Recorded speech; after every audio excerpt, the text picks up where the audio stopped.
कभी सोचा है कि भारत की जमीन की मिट्टी, उसके डिजिटल इंफ्रास्ट्रक्चर और अंतरिक्ष में उसकी बड़ी बड़ी योजनाओं का आपस में क्या लेना देना हो सकता है? सुनने में ये सब बिल्कुल अलग लगता है ना? चलिए आज इन अलग अलग धागों को जोड़ते हैं और देखते हैं कि 2025 की दुनिया की तस्वीर असल में कैसी दिख रही है। तो हम इसे 4 हिस्सों में देखेंगे। शुरुआत होगी बिल्कुल जमीन से, हमारी दुनिया की नींव से। फिर हम समझेंगे कि हमारा ग्लोबल इकोनॉमिक इंजन कैसे काम कर रहा है। इसके बाद हम टेक्नोलॉजी की दुनिया में एक छलांग लगाएंगे और आखिर में हम उन लोगों और संस्थाओं की बात करेंगे जो इन सबके पीछे हैं, जो 2025 में सुर्खियां बटोर रहे हैं। तो चलिए शुरू करते हैं पहले हिस्से से।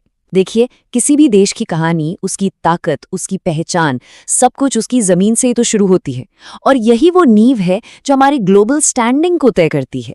तो फिर हमारी ये कहानी शुरू कहाँ से होती है? अक्सर हमारा ध्यान बड़ी बड़ी बातों पर जाता है, जैसे इकोनॉमी, टेक्नोलॉजी, लेकिन असल शुरुआत तो कहीं और से, एक बहुत ही बुनियादी चीज से होती है। जी हाँ, मिट्टी से। देखिए, भारत की जो कृषि शक्ति है ना, उसका सारा राज इसी मिट्टी में छिपा है, खास तौर पर जलोढ़ मिट्टी में। अब इसे समझने के 2 तरीके हैं। एक है खादर, ये वो नई ताज़ा मिट्टी है जिसे नदियां अपने साथ बहाकर लाती हैं, सुपर फर्टाइल। और दूसरी है बांगर, ये पुरानी जलोढ़ मिट्टी है जो उतनी उपजाऊ नहीं होती। बस यही छोटा सा फर्क फसल की पैदावार में जमीन आसमान का अंतर ला देता है। और फिर आती है एक और कमाल की मिट्टी, रेगुर, जिसे हम काली मिट्टी भी कहते हैं। इसकी एक बहुत ही अनोखी खासियत है, सेल्फ प्लोइंग।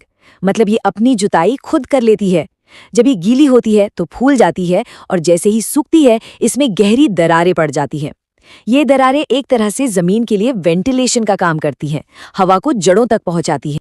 तो इस उपजाऊ जमीन का नतीजा क्या है? नतीजा ये है कि इसका असर पूरी दुनिया में महसूस होता है। 2025 के आंकड़े देखिए, भारत चावल और दूध, इन दोनों के उत्पादन में दुनिया में नंबर 1 पर है। और ये सिर्फ एक नंबर नहीं है, ये दिखाता है कि ग्लोबल फूड सिक्योरिटी में भारत कितना अहम रोल निभा रहा है। ठीक है, तो खेती किसानी तो हमारी नींव हो गई, लेकिन एक बड़ी अर्थव्यवस्था सिर्फ खेतों से तो नहीं चलती, है ना?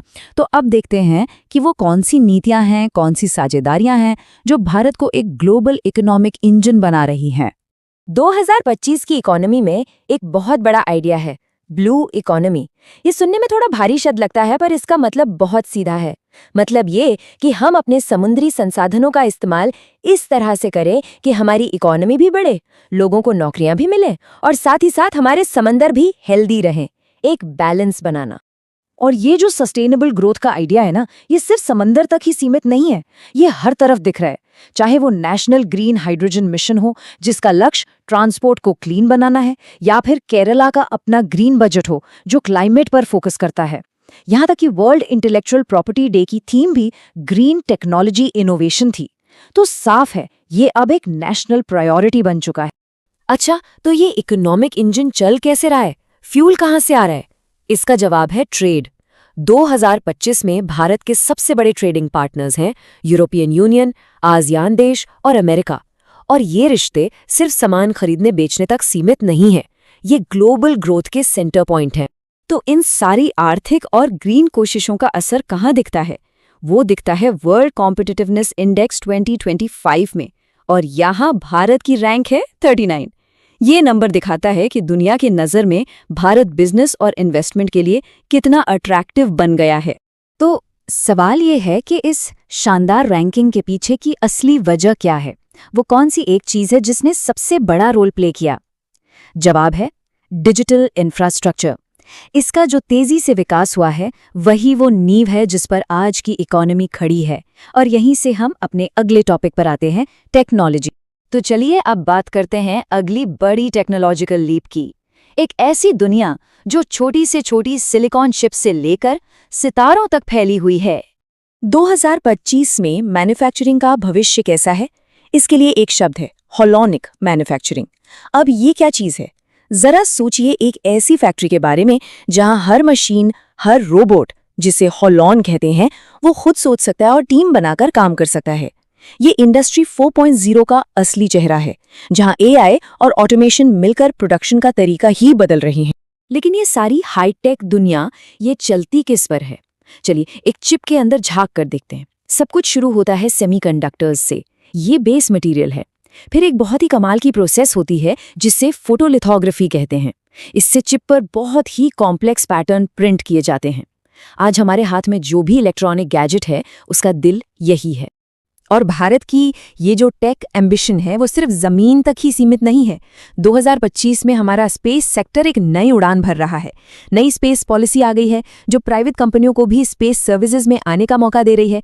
सैटेलाइट लॉन्चिंग में विदेशी निवेश की इजाजत भी मिल गई है। और वहीं दूसरी तरफ जमीन पर रिलायंस जियो ने बेंगलुरु में 6G पर काम करना भी शुरू कर दिया है। तो एक तरह से ये जमीन और आसमान दोनों को एक साथ साधने वाली बात है। देखिए, इतने बड़े बड़े बदलावों के पीछे हमेशा लोग होते हैं, संस्थाएं होती हैं। तो चलिए अपने आखिरी सेक्शन में उन चेहरों, अवार्ड्स और इवेंट्स पर एक नज़र डालते हैं जिन्होंने 2025 को वो शक्ल दी है जो आज हम देख रहे हैं। 2025 में कई बड़े नाम सामने आए। ग्लोबल स्टेज पर मरियना कोरिना मचाडो को नोबेल पीस प्राइज मिला।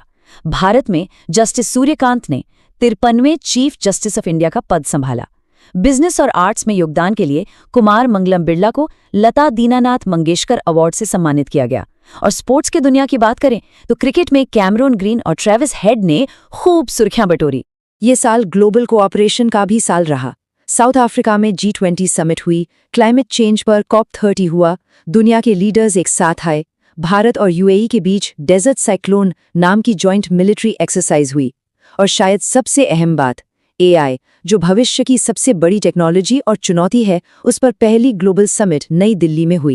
G20 की प्रेसिडेंसी तो हर साल बदल जाती है, तो कभी सोचा है कि फिर काम आगे कैसे बढ़ता है, पॉलिसी में कंटिन्यूटी कैसे रहती है? इसका जवाब है ट्रोइका सिस्टम। इसमें हमेशा 3 देश होते हैं, जिसने पिछले साल अध्यक्षता की, जो अभी कर रहा है और जो अगले साल करेगा। ये एक तरह की रिले रेस की तरह है, ताकि काम बिना रुके चलता रहे। तो अगर हम इन सभी बातों को एक साथ जोड़कर देखें तो हमें क्या पता चलता है? पहली बात, सस्टेनेबिलिटी अब सिर्फ एक शब्द नहीं, बल्कि एग्रीकल्चर से लेकर इकोनॉमी तक हर पॉलिसी के सेंटर में है। दूसरी, डिजिटल इंफ्रास्ट्रक्चर ही आज ग्लोबल कॉम्पिटिटिवनेस की रीढ़ की हड्डी है। तीसरी, स्पेस सेक्टर जैसे नए दरवाजे अब प्राइवेट और फॉरेन इन्वेस्टमेंट के लिए तेजी से खुल रहे हैं। और सबसे बड़ी बात, भारत अब AI से लेकर क्लाइमेट तक ग्लोबल बातचीत में सिर्फ हिस्सा नहीं ले रहा, बल्कि उसे लीड कर रहा है। हमने देखा कि कैसे टेक्नोलॉजी, इकोनॉमी और एनवायरनमेंट, ये तीनों चीजें अब अलग अलग नहीं रही, बल्कि एक दूसरे में घुल मिल गई हैं। तो आखिरी सवाल ये है कि जब ये तीनों ताकतें और तेजी से एक साथ आएंगी, तो आने वाले दशक की सबसे बड़ी कहानी क्या बनेगी? इसका जवाब तो शायद वक्त ही देगा।